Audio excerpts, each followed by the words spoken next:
routine.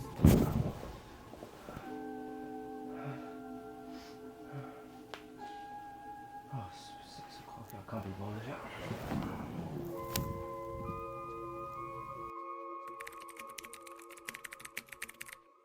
Last year, as I obsessed myself over this perfect routine, I made the life-threatening mistake. It costed my memory, it stunted my growth, and it ruined my relationships with other people. And what I mean is, like, my grades academically was declining. Alright, that year I got my first fail of high school and I felt really bad about it. And I also got angry at people so easily. Like, my brother said hi to me in the morning and I told him to piss off. Like, that's the kind of angry I mean. I also started arguing with people more because I was just so sick and tired and I just kept blaming everyone but myself.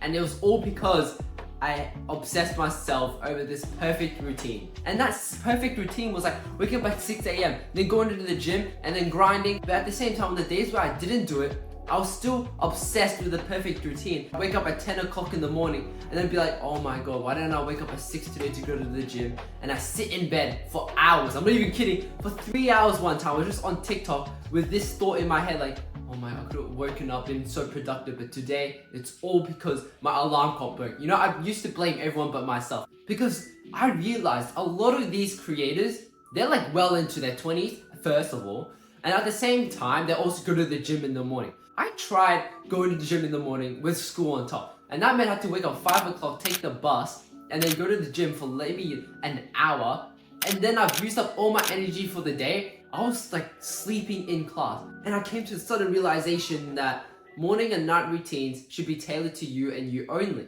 And do not make the same mistake as I did for chasing someone else's lifestyle. But what should we look out for? What should our morning and night routines have? Something that will make us not tired, something not like non-depressing, something that will make us happy in life. First and foremost, let's start with morning routines. Alison, what should I do when I can't be bothered for morning routines? If you can't be bothered for morning routines, then first of all, let's be honest. The only thing stopping us from becoming this morning routine type person is our phones. I think phones are the only thing that's stopping people from having perfect morning routines. So what you should be doing instead is you should be putting your phone in a completely different room, and for the first 30 minutes, don't use your phone. In the morning, don't use it. But I've used this before, but what should I do? Alright, what should you do in your morning routine? Okay, done.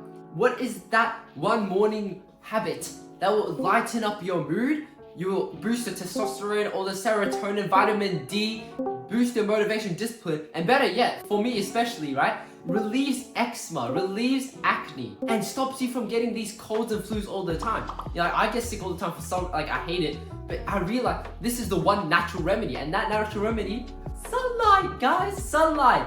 If you already know that going outside for an easy walk or even just being outside and getting that natural sunlight, the recommendation I have, other than sunlight, is if you're waking up and you have about 2 hours to spare, the golden rule is to do your work before breakfast. When you have breakfast, it's gonna fill your stomach up, especially in the morning. I don't know why every time I eat in the morning, I don't know what's the science, but I just get full really easily. And you're going to be so drained if you do the work after your breakfast. So as soon as you wake up, once you go do that sunlight, you get ready, do your work as soon as possible. I just don't know that too, that's eating the fruit, dumbass. Okay, fine. Now something I wish I knew. Alright, something I really wish I knew is if you already sleep late, 3 a.m, sleep late, and you wake up late, if you suddenly sleep from 3 a.m, then all of a sudden today you're sleeping at 10 p.m, something's gonna stress out your body. You know that feeling when you're in bed and you're trying to sleep early, especially like after holidays, you know, the night before school, you get this stressed feeling. It starts, I don't know, for me,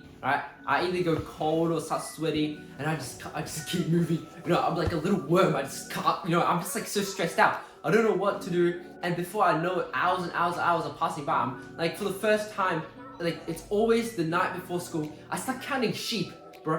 1, 2, nothing works. And I've tried breathing techniques, meditation. I get up, I get down, do some push-ups. That's the feeling you're gonna get every time you're trying to sleep earlier. Obviously, the solution is to every day sleep earlier just by a little bit. 10 minutes, 15 minutes, 30 minutes. 30 minutes I'd say is the max, but you just want to go slowly and wire your brain back. What is most important to me though, is this little book that I keep.